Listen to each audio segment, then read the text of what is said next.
Sorry বল, sorry বল। তোমাকে বাজে কথা বলেছে না, সেই জন্য সরি বলছে। তোমাকে খাটাস বলছে না, এই জন্য আজকে সরি বলতেছে। সরি বলছেন আপনি? ওই আমি তো কিছু শুনলাম না। ইকবাল, সামনে এসে সুন্দর করে সরি বল। সরি। আসলে সরি, এবার আমি আসলে শুনি নাই। আপনি এখানে এসে তারপর আমাকে সরি বলুন। তুই কেমনে সরি বলো? আমি শুনতেছি না, ও শুনবে কেমন? এক্স্যাক্টলি, আপনারাই শুনতে পাচ্ছেন না, আমি কিভাবে শুনবো? আপনি এখানে দাঁড়ায় তারপর আমাকে সরি বলুন সুন্দর করে। আমি চিৎকার করে সরি কমো? তোমরা কি সবাই বয়রা হয়ে গেছো নাকি? অপরাধ করলে অবশ্যই চিৎকার করেই সরি বলতে হবে। অপু, তুমি তোমার স্কুলের মাস্টারে আমার লগে করো না। আপা আপনি দাঁড়ান, আমি বেডটা নিয়ে আসতেছি। Sorry sorry sorry.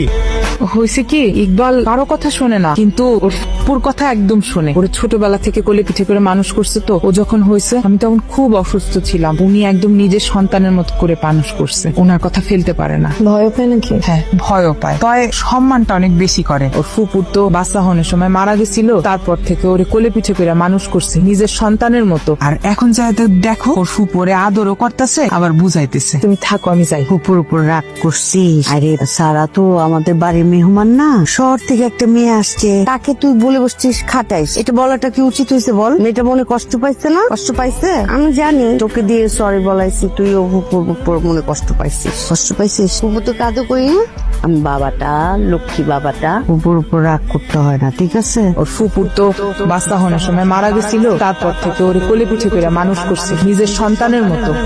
কিছু বলবেন? এই নাও। আপনি আমাকে টাকা দিচ্ছেন কেন? বংশের কাউকে প্রথম দেখলে কিছু দিতে হয়। তোমার জন্মের সময় তো আমি ছিলাম না, আজকেই প্রথম তোমার সাথে দেখা হলো। যাকে এত বছর ত্যাগ করেছেন তাকে কি এখন টাকা দিয়ে কিনতে চাচ্ছেন? আসলে সত্যি আমি জানতাম না। হ্যাঁ, জানবেন কি করে? আপনার মেয়ে আমাকে আর আমার বাবাকে একা হাসপাতালে রেখে পালিয়েছে। আপনারা এতই খারাপ যে এত বছরে একবার জানারও চেষ্টা করেননি, শুধুমাত্র নিজের মেয়েকে বিয়ে দেওয়ার জন্য, যে আমি আর আমার বাবা বেঁচে আছি না মরে গেছি। কারণ জানতে চাইলে তো আপনার মেয়েকে বিয়ে দিতে পারবেন না। যখন মানুষ জানবে যে আপনার মেয়ের ঘরে একটা সন্তান আছে, তখন আপনারা মেয়েকে বিয়ে দিতে পারবেন না। এই চিন্তা করে এত বছর একবার খোঁজও নেননি যে আমি আর আমার বাবা বেঁচে আছি না মরে গেছি। এতটাই খারাপ আপনারা। তুমি আমাকে ভুল বুঝতেছ, আমি সত্যিই জানতাম না। সারাদিন নামাজ পড়েন, তসবি পড়েন, চোখের থেকে তাকে আবার মিথ্যা কথা বলেন। লজ্জা লাগে না আপনার? কি হয়েছে আম্মা? আমি জানি না ওর সাথে তোমার কি কথা হয়েছে। ও ছোট মানুষ, তুমি মনে কিছু করো না। ও তো ভুল কিছু বলেনি, দোষ তো আমাদেরই ছিল। পুরনো পাপ পিছু ছাড়ে না। তো কই দিছো খাইবো না, তারপরে জোর করে ওরে দিব মাছ। আমি আসলে মাছের কাটা বেঁচে খেতে পারি না। মাছের কাটাতে আমি বাঁচতে পারি, তুমি বাঁচতে পারো না। আই চোখ মাছটা দিত, আমি কাটা বেছে দিই। সবাই না এই বাড়িতে ওনাকে খুব আলাদা চোখে দেখে। ওনার নাকি একটা বাচ্চাও মারা গেছে। কে?